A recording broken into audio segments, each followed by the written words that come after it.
we are gonna talk about the background of our show, how they come about, and what Yeah. inspired us to do this show. And plus, we have our in-house guest, the owner of podcast place in Long Beach, Solomon Daniels. Our producer Hello, how are you? extraordinaire. Yeah, he is awesome. He's LGBT friendly, and he really cares about the people who comes in to Yes. create the show, Yeah. and the creator. He spent times to learn about you, learn about your stories. So, first of all, I'm gonna thank our listeners and audience to support our shows. We got a lot of good feedbacks. Yes, we're getting great feedback. Yes, Thank you so much. and also thanks for all the guesses, because without them, this show won't happen. It'd be much more boring. Yes, so we encourage you to follow us, subscribe to us, and also maybe if you have any question, you can always comment Yes. in the comment, like YouTube or Apple Podcasts, or you can email us or leave a Yeah. message in our social media, Right. because we're gonna answer all those questions on the show, maybe monthly. Sure. So We'll have we an want to ongoing have a segment. participation. Yeah, exactly. Yeah. Exactly. And then we also gonna have newsletter. Yes. So what we're gonna have in the newsletter, Michelle? We are going to highlight different features that maybe our guests talked about. It's going to things happening in our community, what's going on with us, what are our plans for the show. Yeah. And so we just want to really, it's all about community building. And this is why I was excited to kind of come along on your vision, because I'm about building our community, and just to see how that's been happening through your vision of the show has been Yes. amazing. So yeah, and then stay till towards the end of the show, because we're gonna have a giveaway this time. Yes, Our first Okay, giveaway. Yeah, so But it won't be a brand new car. So I want to kind of give a background of how this show come about. As many people probably knew, I'm a film, TV producer and maker in the past, and I study communication art in college, which including radio is part of the major. However, during that time, my English was really bad. I'm not comfortable talking, public speaking, especially English. So I didn't really take any radio course. Oh, I skipped Okay. radio course. I only concentrate on film and TV. Okay. So years ago, after I transitioned, I made a movie, LGBT love stories, and then involved with some shows as an actress, modeling. So it was fun. So after I done that, and then I still have this back of my mind, I say, oh, maybe I should do more, like Yeah. do a radio show or some Right. sort, or podcast. So one of my friend, he has a show at that time. Okay. So he has this like equipment in his house. Okay. Okay, so I was like, okay, maybe I can do a show with him or something. But this is years ago. That it probably like 6 years ago. I'm Okay. in the middle of transitioning. I'm not really full time yet, per se. Okay. Yeah. So during that time, I reached out, but long story short, and then he sold his equipment because he's moving. So, Oh, wow. Yeah. So I wasn't always say, oh well, okay. So life move on. So I came about this idea again around 2020, which when we have Okay. COVID.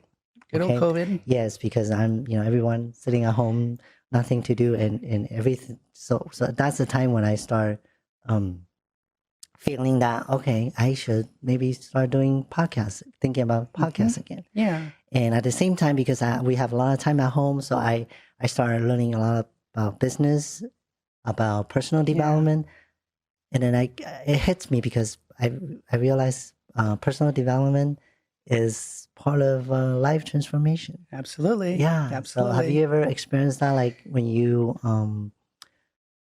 when you're not sure, you kind of afraid. It's all it's about in your head. Right. But Exactly. if you like the example I'm giving, I'm not comfortable public speaking in English, but I overcome to do podcasts. Yes. So that will And you do amazing. thank you with your help.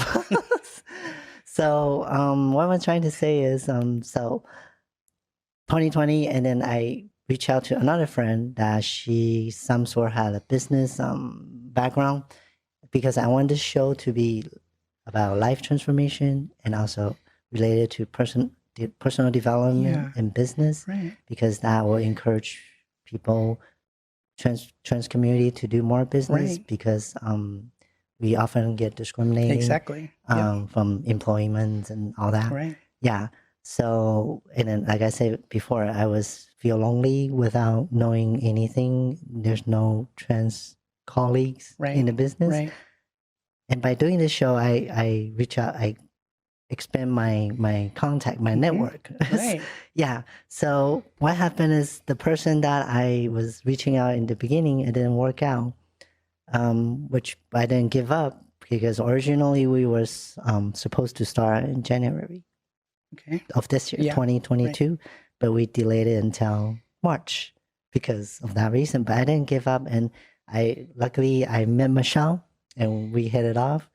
And she's sharing with me her business trend zone, and that's perfect, aligned to what my vision is for the show. And she also connect with me with many different business owner, trans community people. Yeah. So that's great. That's where I come about. And also I want to mention Solomon, because originally we were planning to do the show our own, like recording recording the audios, and that's kind of crazy and dangerous. Right. But my business mindset kicks in. You know how we are. We should always delegate out to people who's more professional in their field, instead of spend time and delay the process. Right, exactly. So that's how I feel about this show, and that's how I inspiring to do to tell stories, because everybody's story is amazing, and it really inspired me as well. Yeah, exactly. Yeah. So I always say all stories matters. Right. Absolutely. Yeah. So that's how I came about doing this show. And it's funny because I never saw myself doing a podcast. I don't like my voice. I don't, excuse me, like appearing in front of camera. Yeah. And just the hassle of it, all the equipment. And so that's why we were just talking about on the way here today of Shelby reaching out to Solomon and being the first one that she contacts, because that happened to be relatively close to us. Right. And to be able to have this as a resource, and it's just elevated what we're trying to do so much. You can imagine if we're in my little studio apartment or your apartment, trying to sit on the bed they're going to see my bed in the background. Right, exactly. Professional. Yeah. Exactly. Yeah. But going back to building community, I think in some ways our community is very strong. In other ways, there's a lot of opportunity to grow. There's still competition and infighting and comparison, and we all have to work through. But the more that we as a community can build into each other, get to know each other, work together, collaborate on projects, the more that we'll take care of our own and show a light of what our community really is about. Our community is about survival and growing and thriving and becoming who we're meant to be. Yes. Yeah. Because like the example I give, a lot of time no matter if it's personal relationship or business career, we always gonna hit a wall. Yes. Eventually. So, and what do you do when you hit the wall is the most key point. Right. Exactly. Because people can just give up or just forget about it, even including transition.